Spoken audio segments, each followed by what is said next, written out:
अब right to equality के बाद हमारा नेक्स्ट राइट है वो है राइट टू फ्रीडम।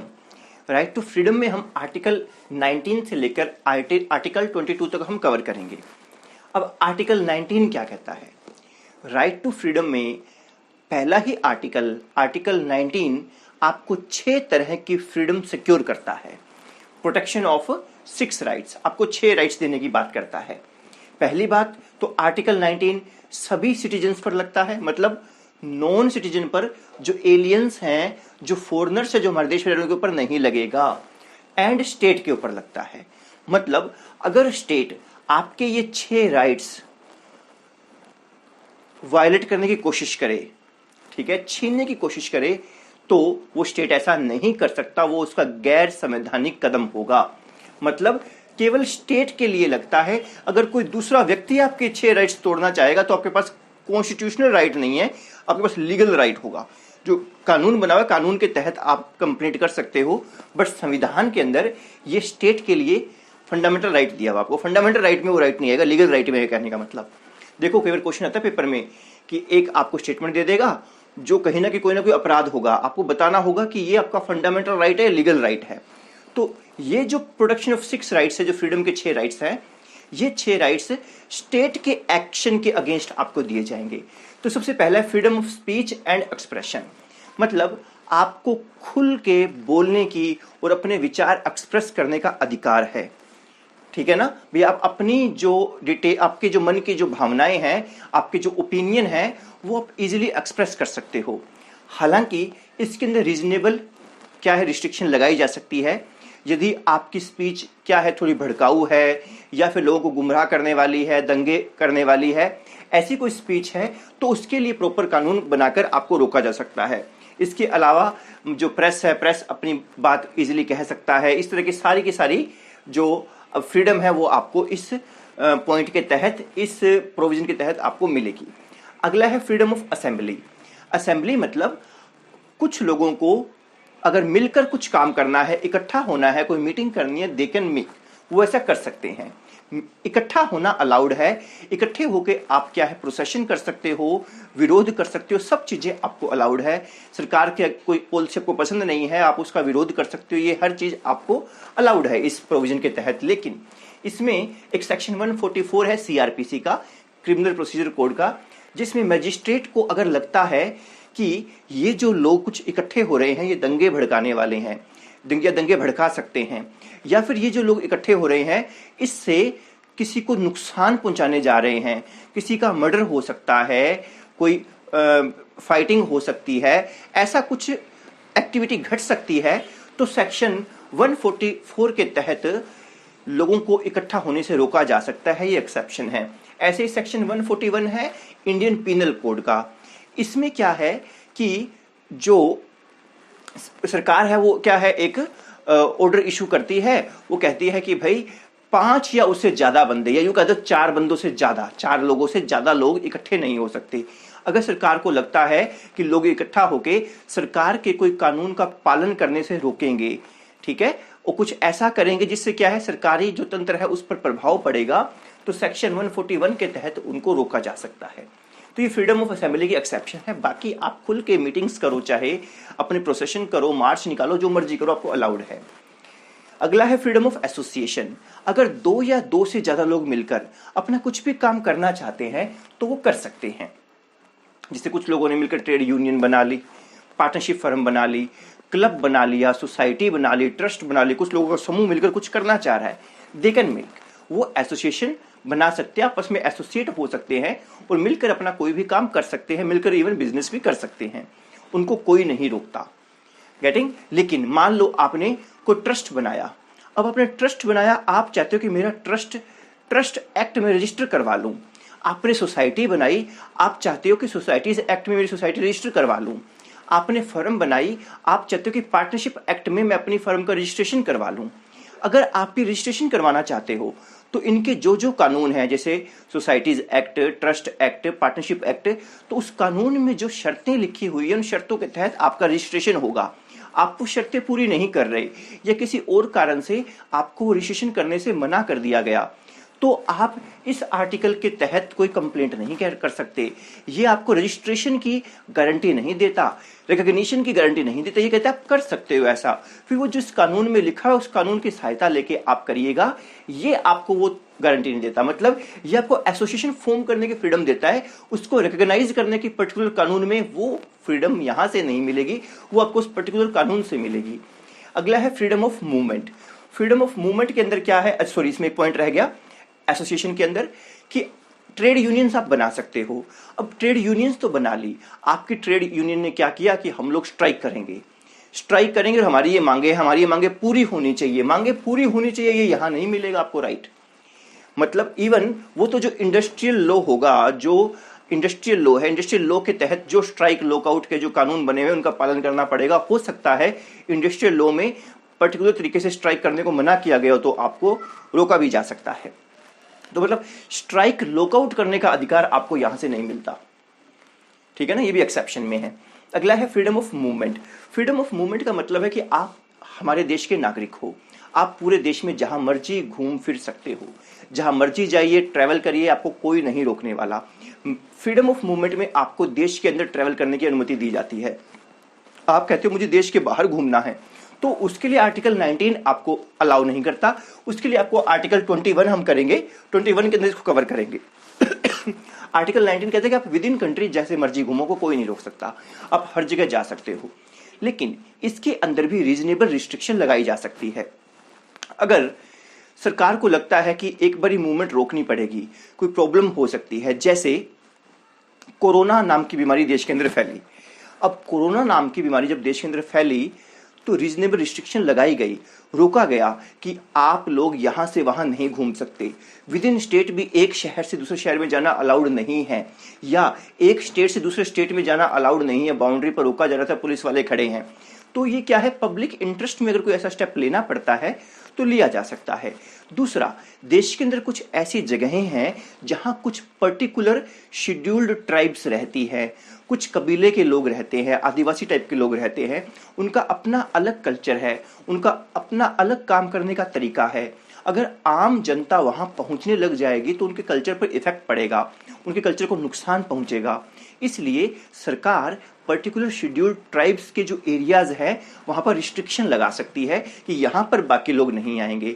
तो दो एक्सेप्शन की तरह हमने पढ़ लिया ना कि भी आप मूव कर सकते हो, लेकिन अगर पब्लिक इंटरेस्ट में मूव करना नहीं है तो आपको रोका जा सकता है, या फिर सॉरी जो शेड्यूल्ड ट्राइब्स हैं उनके एरियाज में आपको जाने से रोका जा सकता है। पब्लिक इंटरेस्ट का एक और एग्जाम्पल जो एम लक्ष्मीकांत की बुक में दिया भी हुआ है, हमारी बुक में, वो क्या दिया, प्रोस्टिट्यूट्स के बारे में। अगर लगता है कि प्रोस्टिट्यूट्स की मूवमेंट ठीक नहीं है, इससे HIV जैसे जो रोग है वो फैलने के चांसेस हैं, तो उनका भी मूवमेंट रोका जा सकता है। ठीक है, कोरोना वाला एग्जाम्पल लेटेस्ट था तो मैंने आपको बताया साथ में। और क्या है, फ्रीडम ऑफ रेजिडेंस। वही पूरा देश आपका है, पूरे देश में आप घूम सकते हो, इवन अपना रेजिडेंस भी इस्टेब्लिश कर सकते हो। जिस स्टेट में आपको अच्छा लगता है उस स्टेट में जाके आप रह सकते हो। लेकिन यहाँ भी रीजनेबल रिस्ट्रिक्शन है। अगर कोई शेड्यूल्ड ट्राइब्स के कुछ लोग हैं, पर्टिकुलर ट्राइब्स के कुछ लोग हैं और उनका कल्चर अगर इफेक्ट होता है तो आपको वहां भी रोका जा सकता है। ऐसी ही रिस्ट्रिक्शन यहाँ भी आपको मिलेगी। अगला है फ्रीडम ऑफ प्रोफेशन एटसेट्रा। ये क्या कहता है, एटसेट्रा मतलब बिजनेस वगैरह कुछ भी, आपको जो भी बिजनेस करना है, जो भी प्रोफेशन करना है, आपको सब अलाउड है, आप कुछ भी कर सकते हो। बट कुछ भी का मतलब ये नहीं है कि आप कुछ इमोरल, कुछ इलीगल करना चाहते हो। आप कहते हो मैं कोकीन बेचूंगा, मैं ड्रग्स बेचूंगा, ऐसा नहीं। जो लीगली अलाउड है वो आप सारे बिजनेस प्रोफेशन कर सकते हो, आपके ऊपर कोई रोक टोक नहीं है। इसमें क्या है, दो चीजें देखने वाली है। पहली चीज तो ये है कि मान लो कि सरकार ने एक पर्टिकुलर प्रोफेशन के लिए कोई पर्टिकुलर क्वालिफिकेशन मेंशन कर दी, तो आपको वो क्वालिफिकेशन लेकर ही वो प्रोफेशन चलाना होगा। अगर सरकार को लगता है कि जनता के हित में सोचते हुए, पब्लिक इंटरेस्ट में सोचते हुए कि इस प्रोफेशन के लिए तो ये क्वालिफिकेशन होनी जरूरी है, जैसे आपके पास डॉक्टर की डिग्री नहीं है फिर भी आप चाहते हो कि मैं डॉक्टर का प्रोफेशन चलाऊंगा भाई, तो ऐसा नहीं है। डॉक्टर के लिए जो भी पर्टिकुलर रिक्वायरमेंट है, चाहे वो MBBS, MD, BMS जो भी होती है, वो आपके पास अगर वो क्वालिफिकेशन है तो ही आप वो प्रोफेशन कर पाओगे। आप चार्टर्ड अकाउंटेंट का काम करना चाहते हो तो आपके पास चार्टर्ड अकाउंटेंट की क्वालिफिकेशन होनी चाहिए, तो ही आप एज ए चार्टर्ड अकाउंटेंट कुछ डॉक्यूमेंट्स वगैरह पे साइन कर पाओगे। तो ये अगर कोई पर्टिकुलर क्वालिफिकेशन मेंशन कर दी गई तो आप ये नहीं कह सकते कि इस कानून को तोड़ा गया है, इस आर्टिकल का वायलेशन किया गया है। ये अलाउड है इस आर्टिकल के अंदर। दूसरा, सरकार ने अगर कोई कानून पास किया और वो कहती है कि ये जो पर्टिकुलर बिजनेस है ये केवल हम करेंगे, या ये जो पर्टिकुलर बिजनेस है इसमें हम भी आएंगे और आप लोग जनता भी आ सकती है, तो ऐसा कानून बना सकती है। जैसे देश में रेलवे का बिजनेस है, आज के टाइम देश में रेलवे सिर्फ गवर्नमेंट चला सकती है, उनकी मोनोपोली है, तो गवर्नमेंट कैन क्रिएट इट। आप कह दो कि हमें रोक दिया गया तो भाई ये एक्सेप्शन में अलाउड है, आपको रोका जा सकता है। देश में रोडवेज का बिजनेस है, अब रोडवेज मतलब जो बसें चलती है, सरकारी बसें चलती है, उसमें प्राइवेट लोग भी अलाउड है और पब्लिक मतलब गवर्नमेंट की भी बसें अलाउड होती है। तो वहां पर भी आप ये नहीं कह सकते कि सरकार बीच में क्यों आ रही है, जो जनता को काम करना चाहिए। पर सरकार चाहे तो खुद की मोनोपोली भी क्रिएट कर सकती है किसी पर्टिकुलर ट्रेड बिजनेस के अंदर और साथ में भी आ सकती है। तो ये एक्सेप्शन में है फ्रीडम ऑफ प्रोफेशन के, प्रोफेशन एटसेट्रा लिखा है तो ट्रेड इंडस्ट्री सब कुछ इसमें आ जाएगा। ओके, तो ये तो आर्टिकल 19 था राइट टू फ्रीडम में, कि आपको 6 राइट तो दिए गए हैं। दोबारा देख लो, स्पीच एंड एक्सप्रेशन मतलब फ्री है, आप जो मर्जी बोलना चाहो बोल सकते हो एक्सेप्शन के साथ। असेंबली आप इकट्ठे हो सकते हो, आप एसोसिएशंस बना सकते हो, घूम फिर सकते हो, रह सकते हो, जहां मर्जी जाके बस सकते हो, और जो मर्जी बिजनेस ट्रेड आप कर सकते हो। ये 6 फ्रीडम आपको मिलती है। आर्टिकल 19 से बड़ा ही इंपॉर्टेंट है। ये 6 की 6 फ्रीडम केवल देश के नागरिक को मिलती है और स्टेट के एक्शन के अगेंस्ट मिलती है। नेक्स्ट है article 20, protection in respect of conviction for offence. आपको किसी भी ऑफेंस के लिए कन्विक्ट किया जा रहा है तो आपके पास इसके अंदर फिर यहां प्रोटेक्शन आती है। ये कहता है कि against arbitrary and excessive punishment. अगर पहली बात तो ये किसके लिए है, सभी के लिए है, सिटीजन हो चाहे फॉरेनर हो चाहे कोई इनकॉर्पोरेटेड एसोसिएशन जैसे कंपनीज वगैरह हो। अगर ये कोई भी है, चाहे देश के नागरिक हैं या देश विदेशी लोग यहां रह रहे हैं या कोई कंपनीज वगैरह है, ये सब ही इनके ऊपर मन मर्जी से सरकार कोई भी पनिशमेंट इनको नहीं दे सकती। मतलब जो पनिशमेंट कानून में नहीं लिखी है वो इनको नहीं मिल सकती। कानून में अगर 2 साल की सजा लिखी है तो 4 साल नहीं दी जा सकती। ना तो आर्बिट्रेरी पनिशमेंट दी जा सकती, ना ही एक्सेसिव दी जा सकती। तो ये भी स्टेट के एक्शन के अगेंस्ट है। समझ गए? अब इसमें 3 प्रोविजन है, 3 चीजों का ध्यान रखा गया है। पहला है no ex post law. No ex post law का मतलब है कि सपोज करो कि आपने कोई काम किया, साल 2010 की बात है मान लो, जब आपने वो काम किया उस वक्त वो किसी कानून में मना नहीं था, वो कोई ऑफेंस नहीं था किसी कानून के तहत, तो आपने वो काम किया, ओके है। अब उसके बाद आज के दिन मान लो कि कानून आया और वो पुराने सालों से एप्लीकेबल कर दिया गया, पिछले 10 साल से 15 साल से एप्लीकेबल कर दिया गया रेट्रोस्पेक्टिव, और ये कहा कि हाँ भाई 2009 के बाद जिसने भी ये काम किया वो कानूनन अपराध है, सजा मिलेगी आपको। आप बोलोगे ऐसा नहीं हो सकता, जिस वक्त हमने वो काम किया उस वक्त वो इलीगल नहीं था। तो ये प्रोविजन दिया गया है आर्टिकल 20 में। कोई रेट्रोस्पेक्टिव लॉ नहीं आ सकता, बैक डेट से किसी को ऑफेंस नहीं बनाया जा सकता और आप पर उसके अगेंस्ट कार्रवाई नहीं हो सकती। अगला है no double jeopardy. No double jeopardy का मतलब आपको 2 बारी तंग नहीं किया जा सकता। एक, जो भी आपने कुछ गलत किया उसकी सजा एक ही बार मिलेगी, एक ही अपराध की सजा 2 बारी नहीं मिल सकती। मान लो कि किसी कानून के अंदर एक चीज अपराध है तो वो सेम सेक्शन 2 बारी नहीं लगेगा। इवन अगर किसी एक कानून में एक चीज अपराध है और दूसरे कानून में भी अपराध है तो दोनों को मिला के डबल जियोपार्डी नहीं दी जाएगी। लेकिन ध्यान देने वाली बात है, 2 बार सजा तो नहीं मिल सकती, लेकिन ये कानूनन सजा की बात है। कोर्ट आपको 2 बारी सजा नहीं दे सकता एक अपराध की, कोर्ट नहीं दे सकता। अगर कोई डिसिप्लिनरी एक्शन हो रहा है, आप किसी इंस्टीट्यूट के मेंबर हो, जैसे चार्टर्ड अकाउंटेंट आईसीआई का मेंबर होता है, डॉक्टर की भी अलग एसोसिएशन है वहां वो मेंबर होते हैं, तो जिन एसोसिएशंस के आप मेंबर हो, आपने कोई काम एसोसिएशन के अगेंस्ट कर दिया तो एसोसिएशन के ऊपर ये रूल नहीं लगेगा ये तो कोर्ट के जो आदेश है उनके ऊपर ही ये रूल लगेगा।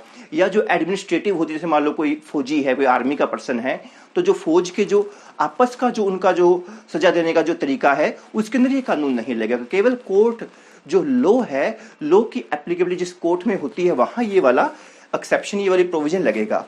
अगला है नो सेल्फ इंक्रिमिनेशन, मतलब आपको इस चीज पर बाध्य नहीं किया जा सकता कि आप इस चीज को कबूलो ही कबूलो। कोई आप पर चार्ज लगा रहा है कि आपने ये वाला अपराध किया है, तो आपको कोई बाध्य नहीं कर सकता कि हाँ भाई तुम इसको एक्सेप्ट करो। तो इसमें क्या है, both oral and documentary evidence, कि आप मुंह से बोलो, अपना अपराध स्वीकार करो या लिखकर स्वीकार करो, ऐसा आपको कोई बाध्य नहीं कर सकता। लेकिन कुछ चीजें हैं जिनके लिए आपको बाध्य किया जा सकता है।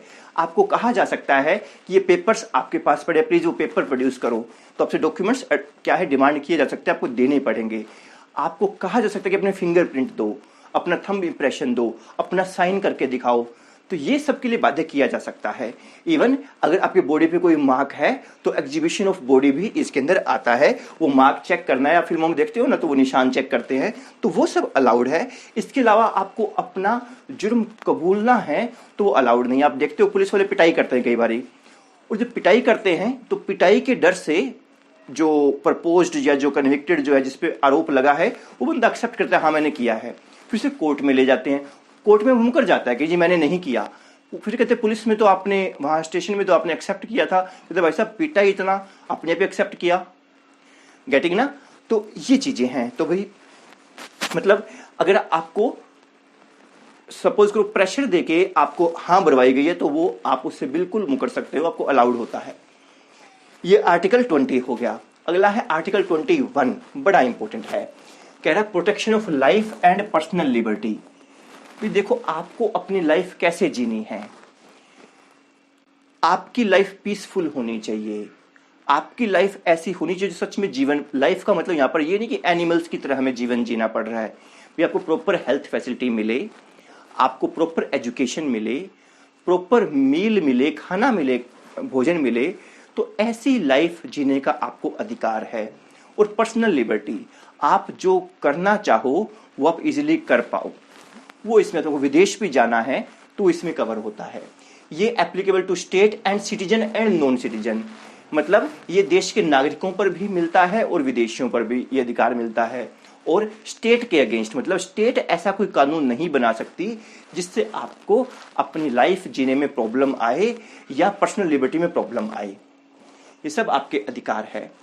अब पहले क्या है केस हुआ, तो गोपालन केस, गोपालन, गोपाल से गोपालन नाम है, गोपालन केस। उस केस में सुप्रीम कोर्ट ने इस प्रोविजन की क्या है बड़ी ही वो नैरो डेफिनेशन ली। नैरो मतलब स्टेट की डेफिनेशन नैरो ली। उन्होंने बोला कि जो एग्जीक्यूटिव ऑर्गन्स है, पुलिस है, मान लो जो सरकारें हैं, सरकारों का ऐसा कोई काम नहीं हो सकता, एग्जीक्यूटिव ऑर्गन आपसे ये चीजें नहीं छीन सकते। लेकिन अगर कानून में लिखा है, कोई आर्बिट्रेरी कानून बन गया तो छीन सकते हैं। लेकिन फिर मेनका केस हुआ, मेनका केस के नाम से काफी मशहूर है। मेनका केस में सुप्रीम कोर्ट ने इसका वाइड मीनिंग लिया और कहा कि इसमें सब आता है, आर्बिट्रेरी एग्जीक्यूटिव एक्शन भी आता है और आर्बिट्रेरी लेजिस्लेटिव, मतलब जो कानून बनता है आर्बिट्रेरी लेजिस्लेटिव एक्शन भी आता है। तो ऐसा कानून भी वर्ड है जो पर्सनल लिबर्टी को क्या है हनन करता हो उसका। तो कह रहा no person shall be deprived from his life and personal liberty except procedure established by law. ये मैंने आपको बता दिया। Protection is available against arbitrary executive action and arbitrary legislative action, Maneka case मैंने लिखा है। ठीक है, समझ गए। और ये मेनका वाले केस में सुप्रीम कोर्ट ने काफी सारी क्या है फ्रीडम के बारे में बताया कि ये सब राइट्स क्या है देश के सिटीजन्स और नॉन सिटीजन को अलाउड है, जिसमें राइट टू लिवलीहुड है, राइट टू फॉरेन ट्रैवल है, राइट टू हेल्थ है, right of free legal aid है। काफी सारे राइट्स है जो आपको स्क्रीन के ऊपर दिख रहे होंगे। ये आप चाहो तो एक बार वीडियो रोक के आप नोट डाउन भी कर सकते हो, हालांकि डिटेल में नहीं पूछे जाएंगे, आप एक बार इनका सिर्फ रीड आउट जरूर ले लीजिएगा। तो ये आर्टिकल 21 था। आर्टिकल 21A आपको लग रहा होगा 21A बीच में बाद में डाला गया, दिख ही रहा है आपको।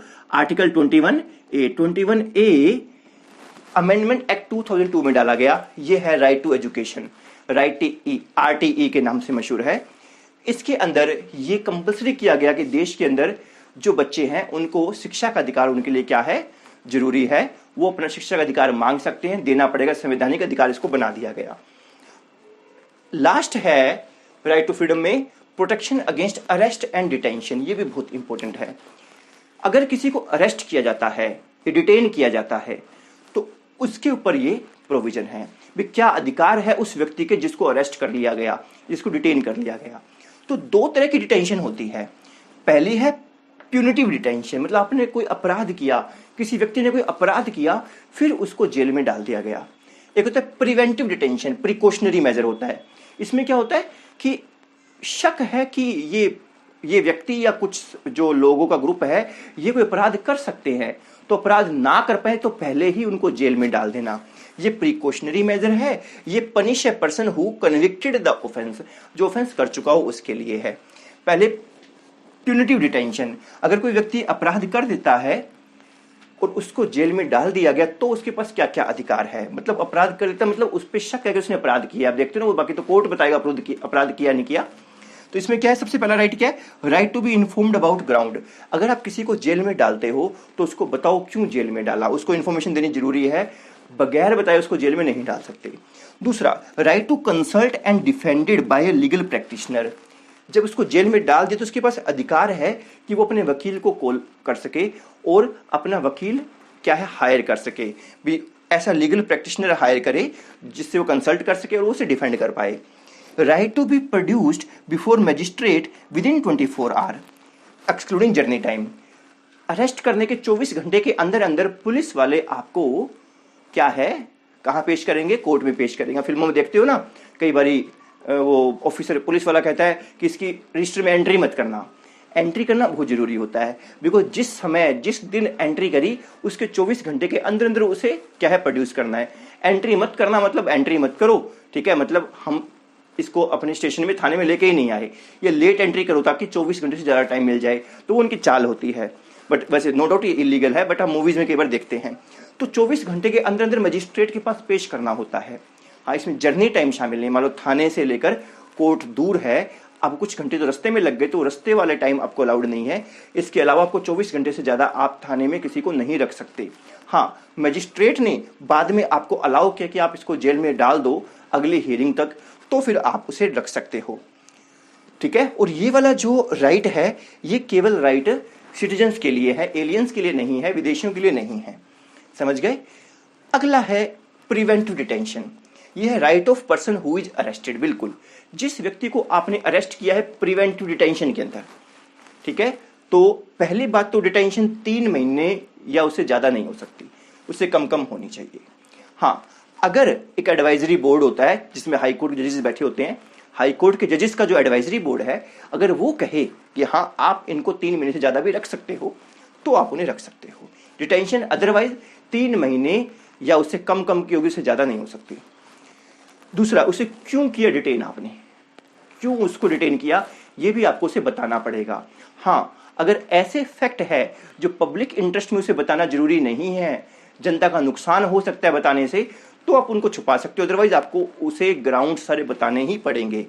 और अगला है कि अगर एडवाइजरी बोर्ड ज्यादा समय तक रखने की उसे आगे क्या कहता है, यहाँ से 3 महीने से ज्यादा भी आप इसको जेल में रखो, तो जो डिटेनू है, डिटेनू मतलब जिसे जेल में रखा गया है, डिटेनू के पास राइट है कि वो अपना लिखित में रिप्रेजेंटेशन क्या है एडवाइजरी बोर्ड को दे कि हाँ भाई मुझे ज्यादा दिन तक ना रखा जाए, मैं इसमें संलिप्त नहीं हूं एंड ऑल दैट, वो अपनी बात रख सकता है, ठीक है। तो ये तो हो गया। अब इसके अलावा क्या है, आर्टिकल 20 ऑथराइज करता है पार्लियामेंट को भी कि भाई एडवाइजरी बोर्ड के अलावा भी ऐसे कौन कौन से लोग हैं या ऐसे कौन कौन से अपराध है जिनमें डिटेनू को 3 महीने से ज्यादा टाइम रख सकते हैं। विद 3 मंथ से ज्यादा टाइम किस किस केस में without report of advisory board allowed है, वो पार्लियामेंट लॉ बनाकर डिसाइड हो सकता है। और मैक्सिमम कितना पे डिटेन कर सकते हैं वो सेंट्रल गवर्नमेंट कानून में बता सकती है। और क्या प्रोसीजर फॉलो करेगा एडवाइजरी बोर्ड, एडवाइजरी बोर्ड जो रिपोर्ट तैयार करता है वो किस प्रोसीजर से तैयार करेगा, वो भी सेंट्रल गवर्नमेंट उस कानून में बता सकती है।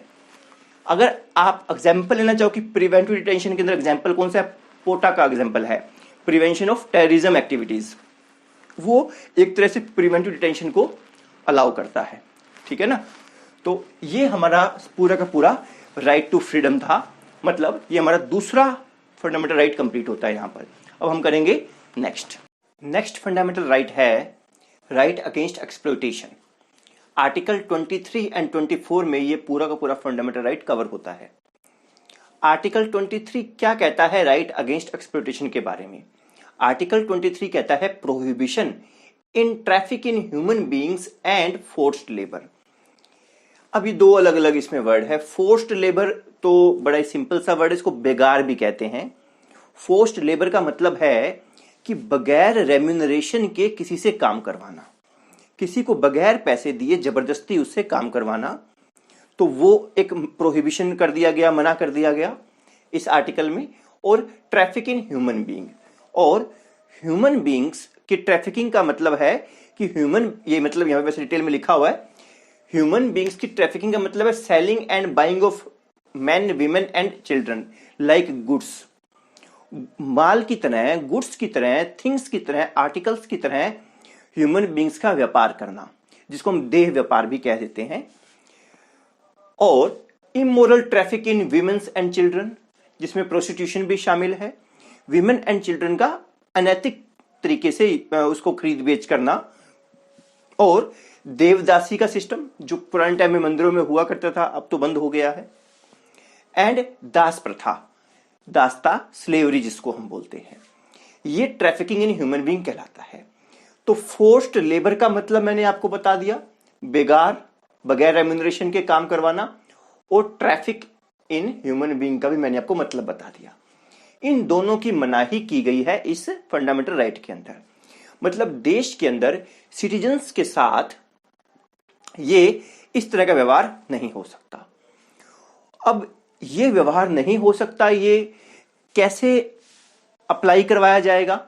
इसके कई सारे कानून बने हैं हमारे देश में, जिससे पहला नाम है immoral traffic prevention act 1956, bonded labour system abolition act, minimum wages act 1948, contract labour act 1970 और इक्वल रेम्यूनरेशन एक्ट।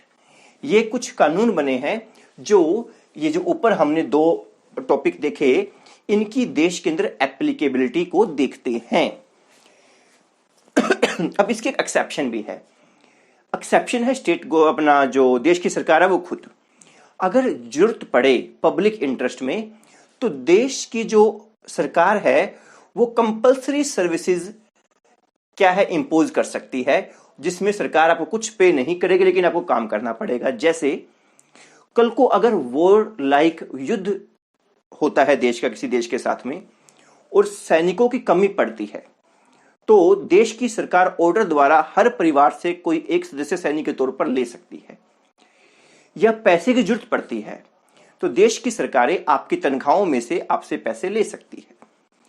तो ये कहीं ना कहीं फोर्स्ड लेबर की एक्सेप्शन है, लेकिन एक्सेप्शनल सिचुएशन में ही ऐसा हो सकता है। अब नेक्स्ट है आर्टिकल 4 इसी फंडामेंटल राइट का, वो है sorry prohibition of employment of children in factories etcetera, कि बच्चे फैक्ट्रीज, माइंस, इन तरह की चीजों में काम नहीं करेंगे। संविधान में तो प्रोहिबिट किया गया चिल्ड्रन जिनकी उम्र 14 साल से कम है कि वो किसी फैक्ट्री में, किसी माइन में और हैजर्डस एक्टिविटी जैसे कंस्ट्रक्शन हो गया या बारूद की फैक्ट्री हो गई, इस तरह की जगहों में काम नहीं करेंगे। बाकी जगहों में काम कर सकते हैं, मना नहीं किया। लेकिन फिर child labour prohibition and regulation act 1986 आया, बाद में उसकी अमेंडमेंट हुई, child labour prohibition regulation act amendment act 2016 आया। इस एक्ट ने 14 साल से कम के बच्चों की हर जगह कहीं भी ये लोग काम नहीं कर सकते। एक्सेप्शन सिर्फ ये कि कोई फैमिली बिजनेस है तो वहां काम कर सकते हैं, बशर्ते उनकी पढ़ाई खराब ना हो। बाकी हर तरह का काम बैन कर दिया गया कि 14 साल से कम के बच्चे कहीं काम नहीं करेंगे। एक नया टर्म ऐड किया, अडोलसेंट्स। अडोलसेंट बच्चे वो होते हैं एज पर दिस एक्ट जिनकी उम्र 14 साल से 18 साल तक है। 14 साल से 18 साल तक के बच्चे केवल 3 जगहों पर काम नहीं कर सकते, बाकी जगह काम कर सकते हैं। उन्होंने माइंस बताई, फैक्ट्रीज बताई और कुछ हैजर्डस एक्टिविटीज बताई, बस वहां काम नहीं कर सकते, बाकी जगह कर सकते हैं। ठीक है। और अगर कोई इस कानून की अवहेलना करता है तो उसको कॉग्निजेबल ऑफेंस रखा गया, और अगर कोई अवहेलना करेगा तो उसको जेल होगी सीधा उसको पुलिस पकड़ के लेके जाएगी और 6 महीने से 2 साल की सजा हो सकती है, या फिर 20,000 से 50,000 की पेनल्टी लग सकती है। दोनों हो सकते हैं, या दोनों हो सकते हैं, ठीक है। और अगर कोई रिपीट ऑफेंडर है, मतलब एक बार पहले गुनाह कर चुका है, पहले चाइल्ड लेबर को रख चुका है, दोबारा और रख रहा है, रिपीट ऑफेंडर है, तो सजा 1 साल से 3 साल तक की भी हो सकती है। समझ गए। और इस एक्ट के अंदर rehabilitation centre, rehabilitation fund for rehabilitation of children को भी क्रिएट किया गया है। मतलब जो पेनल्टीज आया करेगी तो उस फंड में डाली जाएगी ताकि बच्चों का रिहैबिलिटेशन किया जा सके। समझ गए। तो ये आर्टिकल 23 और आर्टिकल 24 था राइट अगेंस्ट एक्सप्लॉयटेशन का, जिसमें हमने trafficking in human being, forced labour और चाइल्ड लेबर को हमने मोटा मोटी कवर किया। नेक्स्ट जो हमारा फंडामेंटल राइट है वो है right to freedom of religion. नाम में ही सब कुछ क्लियर है कि आप जिस मर्जी धर्म को मानो, जिस मर्जी धर्म के अनुसार पूजा पाठ ध्यान मगन अपना हो जाओ, कोई टेंशन नहीं है। जिस मर्जी धर्म के बारे में आप लोगों को बताओ, जिसे आप मानते हो, आप उसका आगे प्रचार प्रसार भी कर सकते हो। तो ऐसा ही है इसके अंदर। आर्टिकल 25 क्या कहता है? फ्रीडम ऑफ कॉन्साइंस देता है।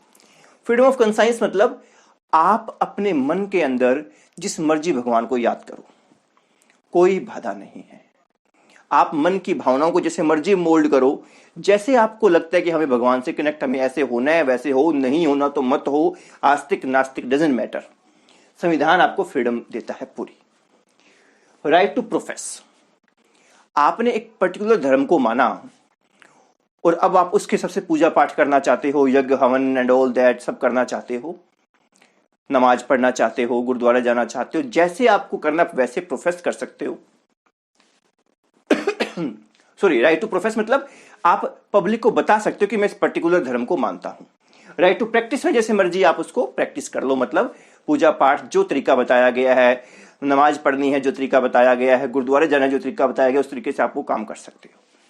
राइट टू कॉन्साइंस, मन में फील करना। राइट टू प्रोफेस, लोगों को बताना कि मैं इस धर्म का अनुयायी हूं।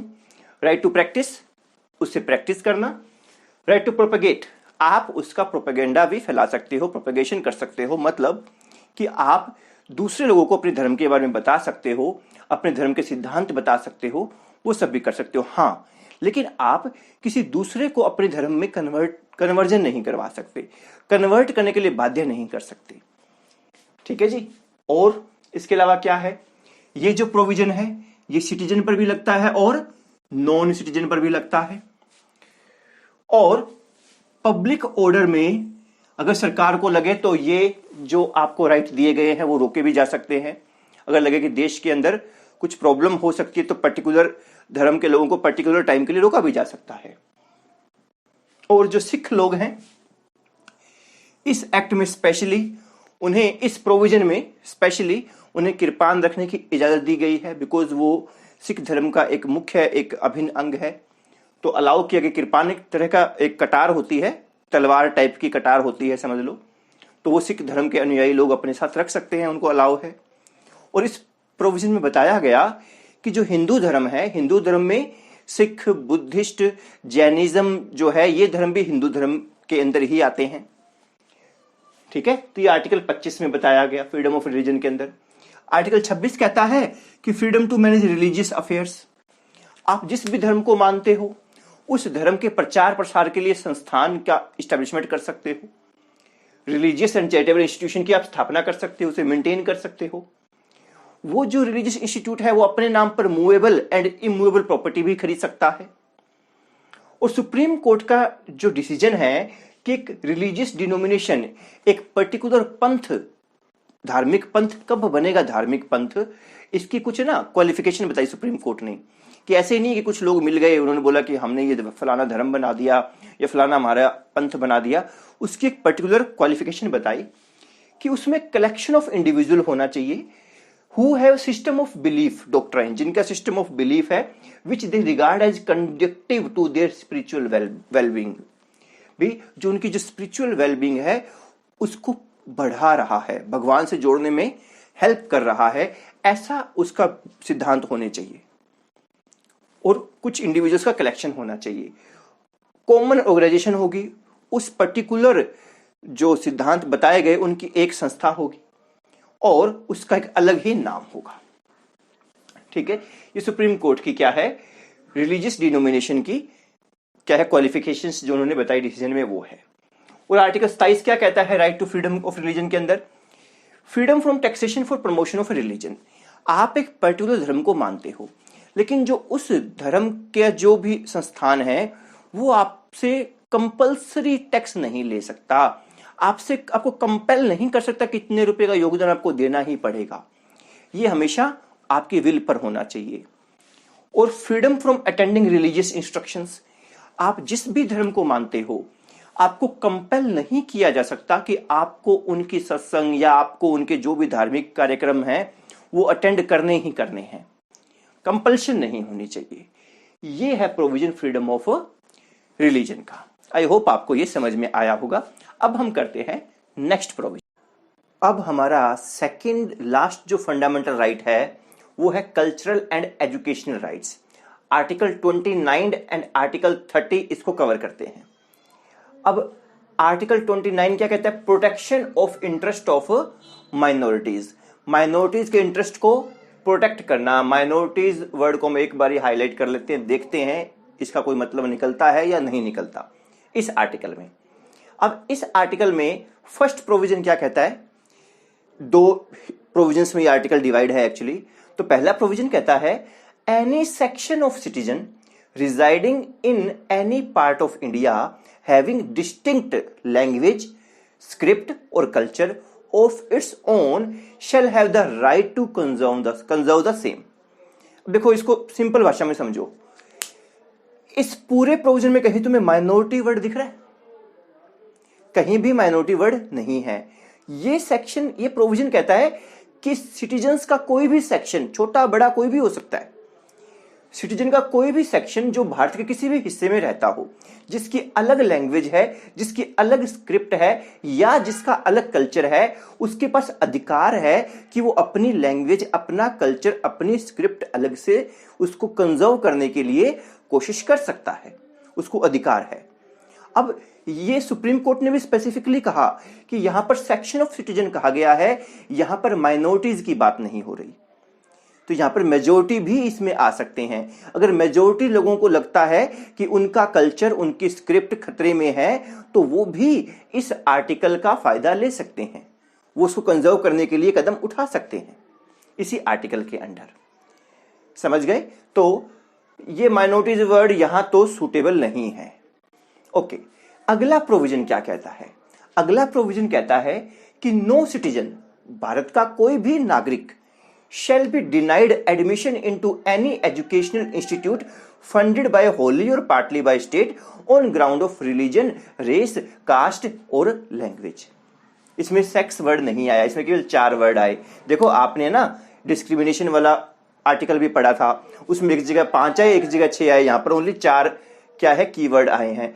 आपने इन चीजों का ध्यान रखना है, मतलब इनके अलावा कोई और है तो वो आपको अलाउड हो सकता है। तो ये प्रोविजन कहता है कि भारत के किसी भी नागरिक को अगर किसी भी एजुकेशनल इंस्टीट्यूट में एडमिशन लेना है, ऐसा एजुकेशनल इंस्टीट्यूट जो सरकार चलाती हो, ये सरकार उसमें कुछ डोनेट करती हो, उसमें कुछ फंड इन्वेस्ट करती हो, तो उस एजुकेशन इंस्टीट्यूट में हर नागरिक को एडमिशन का अधिकार है। उसको ये कह के मना नहीं किया जा सकता कि भाई तुम तो किसी पर्टिकुलर रिलीजन के हो, पर्टिकुलर कास्ट के हो, या पर्टिकुलर लैंग्वेज को बोलते हो, या पर्टिकुलर रेस के हो। इस आधार पर किसी भी सिटीजन से भेदभाव नहीं किया जा सकता। क्या इसमें कहीं माइनॉरिटी वर्ड आया? नहीं आया। तो कहने का मतलब यह है कि माइनॉरिटी वर्ड यहां सूटेबल नहीं है। बुक्स में लिखा तो होता है, बट ये protection of interest of a specific class of person आप कह सकते हो। ओके, आर्टिकल 29 यहां पर कवर होता है। अब अगला है आर्टिकल 30। देखो आर्टिकल 29 समझ में आ गया ना, इसमें तो सेक्शन ऑफ सिटीजन की बात हुई, इसमें सभी सिटीजन की बात हुई, इसमें पर्टिकुलर ग्रुप ऑफ इंडिविजुअल्स की बात हुई, इसमें इंडिविजुअल एक की बात हुई। आर्टिकल 30 कहता है right of minorities to establish and administer educational institute. अब यहां पर माइनॉरिटीज हैं, जो देश में माइनॉरिटीज हैं उनको अधिकार है कि वो अपने एजुकेशनल इंस्टीट्यूट अलग से चला सकते हैं। जैसे कि आप देखते हो कि मुस्लिम समाज के मदरसे हमारे भारत में चलते हैं, वो यही आर्टिकल उनको क्या है, पावर देता है। ओके। और अगर सरकार कोई एड देती है, कोई सहायता देती है स्कूलों को या एजुकेशन इंस्टीट्यूट को, तो सरकार वहां पर यह भेदभाव नहीं कर सकती कि तो माइनॉरिटी वाले एजुकेशन इंस्टीट्यूट है, इनको हम कोई एड नहीं देंगे। वहां भेदभाव सरकार नहीं कर सकती। Getting in granting aid, state shall not discriminate against any educational institute due to managed by minority. Minority manage कर रही है, इसलिए उसमें कोई भेदभाव नहीं हो सकता।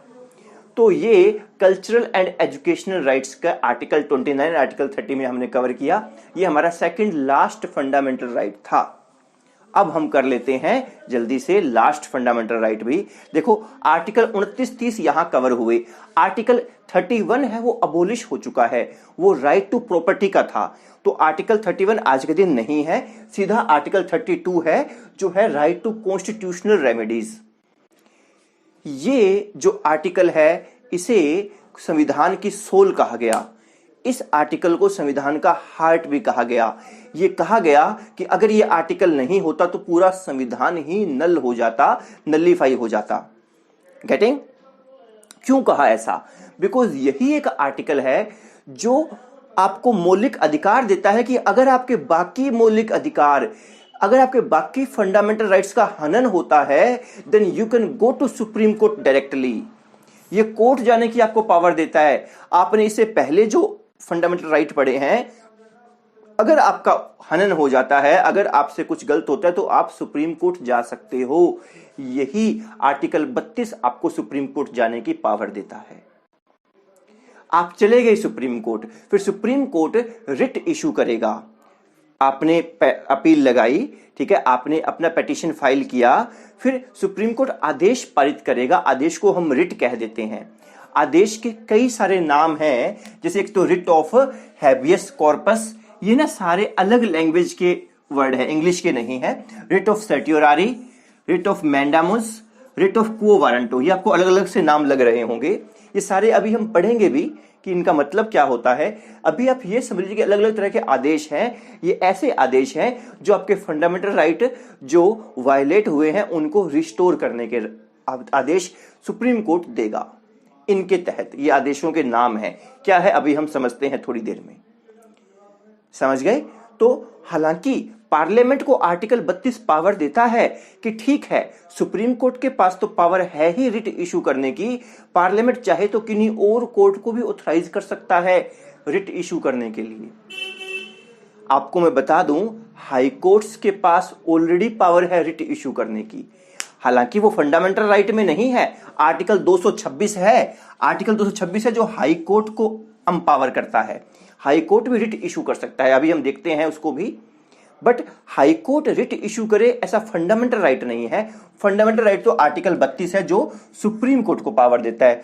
तो पार्लियामेंट, सुप्रीम कोर्ट जो आर्टिकल 32 में कवर हो गई, हाई कोर्ट जो आर्टिकल 226 में कवर हो जाएंगे, इनके अलावा जो और कोर्ट है, डिस्ट्रिक्ट कोर्ट वगैरह, उनको भी एम्पावर कर सकता है रिट इशू करने के लिए फंडामेंटल राइट के हनन के केस में। गेटिंग?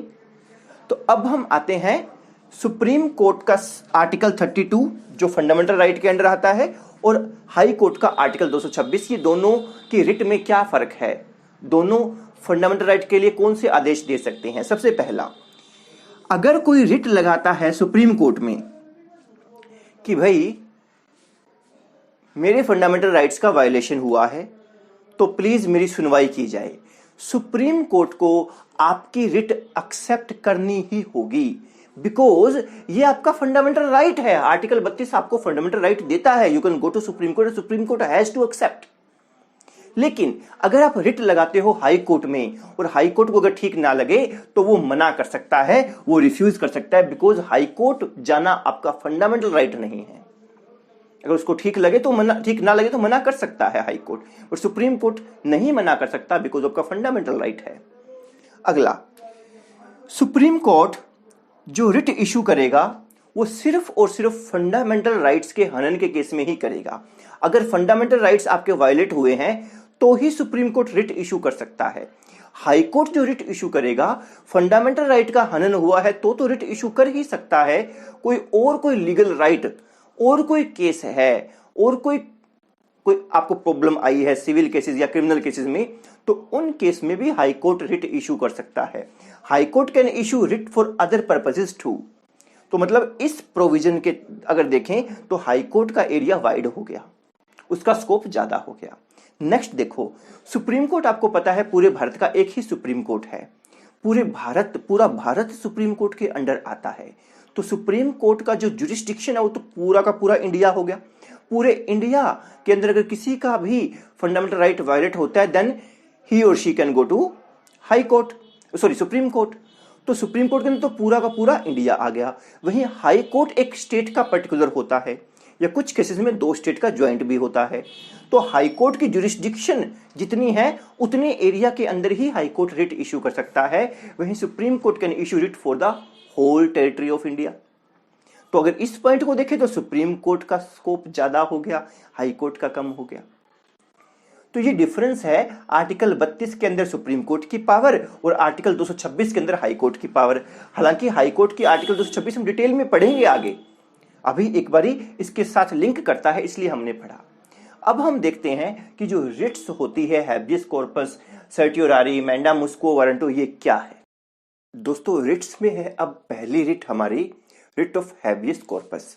अब एक तो मैं आपको बता दूं, ये जो रिट्स का जो कंसेप्ट है ये ब्रिटिश लॉ से लिया गया है, इंग्लिश लॉ से लिया गया है। इंग्लिश लॉ के अंदर रिट्स को प्रेरोगेटिव रिट्स कहते हैं, प्रेरोगेटिव रिट्स। तो पहला रिट है रिट ऑफ हैबियस कॉर्पस। अब हैबियस कॉर्पस का अगर हम इंग्लिश मीनिंग देखें, बिकॉज ये दूसरी लैंग्वेज से लिए गए वर्ड है, हैबियस कॉर्पस का मीनिंग है to have the body of. दरअसल क्या होता है, अगर किसी व्यक्ति ने किसी दूसरे व्यक्ति को डिटेन कर रखा है, किसी पुलिस ऑफिसर ने डिटेन कर रखा है, या कोई प्राइवेट इंडिविजुअल भी अगर किसी लॉफुल रीजन से अगर उसने किसी को डिटेन कर रखा है, तो कोर्ट ऑर्डर देगा उस पर्सन को कि देखो भाई जिस व्यक्ति को आपने डिटेन कर रखा है उसको मेरे सामने पेश करो। और फिर कोर्ट जज करेगा कि ये जो डिटेंशन है ये लॉफुल है या नहीं है। नहीं है तो उसको उस हिसाब से जजमेंट देगा, अगर लॉफुल है तो उसको सही ठहराएगा। तो कोर्ट ऑर्डर कौन देता है, कोर्ट देता है एक पर्सन को हु डिटेन्ड अदर पर्सन। अब पर्सन में प्राइवेट एंड पब्लिक अथॉरिटी दोनों आती है और कोर्ट फिर एग्जामिन करेगा लीगैलिटी ऑफ द डिटेंशन। कौन कौन से केस में ये हैबियस कॉर्पस की रिट इशू नहीं हो सकती। पहला केस, यदि डिटेंशन लॉफुल है, अगर डिटेन लॉफुल तरीके से किया गया तो आप ये रिट के लिए जजमेंट क्या है अगेंस्ट इशू नहीं कर सकते। और proceeding under contempt of court, अगर उसे जेल में डाला गया, ये डिटेन किया गया बिकॉज उसने कंटेम्प्ट ऑफ कोर्ट किया था, तो भी ओके है। और कब रिट नहीं इशू हो सकती, डिटेंशन बाय कंपिटेंट कोर्ट, जो डिटेन किया गया है कोर्ट ने फैसला दिया है और फैसला देने के बाद में उसे सजा हुई है तो डिटेन तो होगा ही, उस केस में भी रिट इशू नहीं हो सकती। और detention is outside O oblique S का मतलब outside the jurisdiction of court. Detain तो किया बट रिट ऐसी कोर्ट में लगाई, जिसे मान लो आपने हरियाणा में डिटेन किया और रिट लगा दी मान लो दिल्ली हाई कोर्ट के अंदर, तो दिल्ली हाई कोर्ट की जुरिस्डिक्शन में नहीं है इस केस को देखना। तो अगर जो डिटेंशन है वो उस कंसर्न्ड कोर्ट की जो जुरिस्डिक्शन है, जो कार्य क्षेत्र है उसके बाहर है, तो भी रिट इशू नहीं हो सकती। तो ये था writ of habeas corpus. Next writ है रिट ऑफ मैंडामुस। मैंडामुस का इंग्लिश मीनिंग है वी कमांड। इसमें दरअसल क्या होता है जो कोर्ट है वो सरकारी ऑफिसर को पूछता है, कहता है कि भाई आप अपनी ऑफिशियल ड्यूटी पूरी अच्छे तरीके से निभाओ। Court to public official asking him to perform his official duties. और क्या कह रहा है, can be issued against any public body, inferior court, a tribunal और गवर्नमेंट।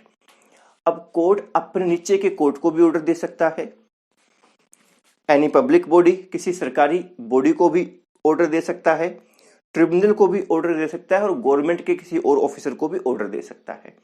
मतलब कोर्ट अपने लोअर कोर्ट्स को, ट्रिब्यूनल्स को और सरकारी अफसरों को ऑर्डर दे सकता है कि देखो जी, आप अपना ये वाला काम अच्छे ढंग से निभाओ, आप सही ढंग से नहीं कर रहे। गेटिंग? प्रिकॉशनरी कह दो, या पहले कुछ गलत ना हो जाए तो पहले ही गाइड किया जाता है हायर कोर्ट द्वारा नीचे के अफसरों को या फिर लोअर कोर्ट्स को।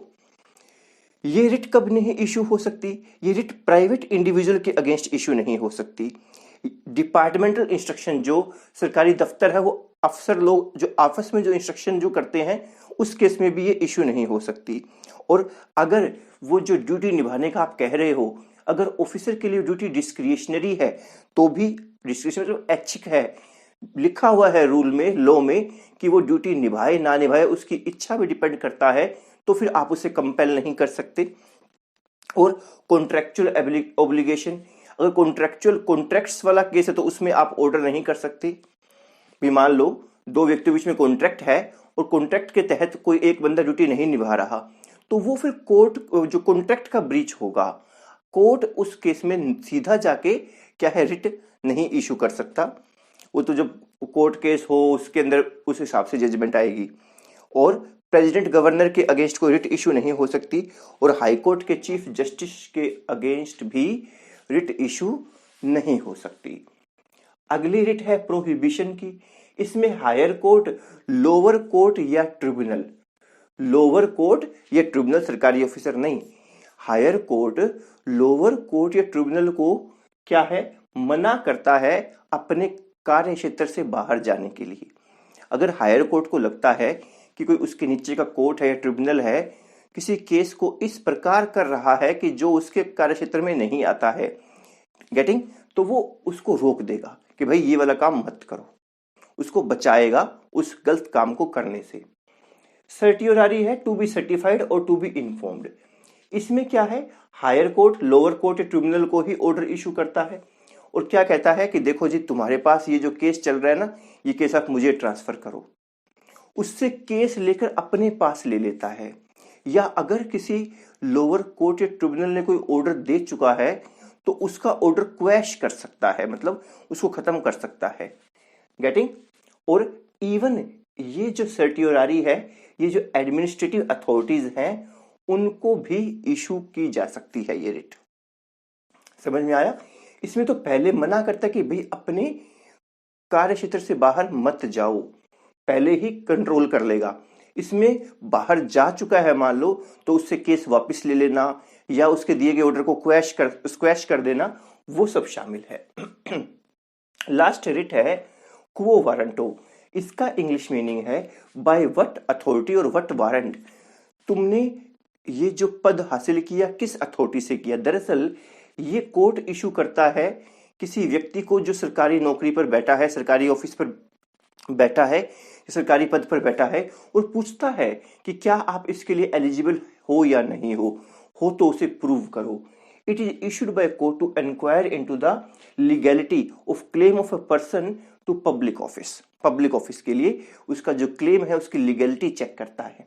ठीक है, तो ये इलीगल असर्प्शन को बचाता है कि कोई इलीगल तरीके से कोई सरकारी पद पर काबिज ना हो जाए। तो दोस्तों, ये हमारी थी रिट्स। इसके साथ ही हमारा फंडामेंटल राइट का चैप्टर कंप्लीट होता है। हमने मेन सारे प्रोविजन इस चैप्टर के यहाँ कवर किए हैं। अब हम मिलते हैं नेक्स्ट चैप्टर की क्लास में। Till then tata bye bye.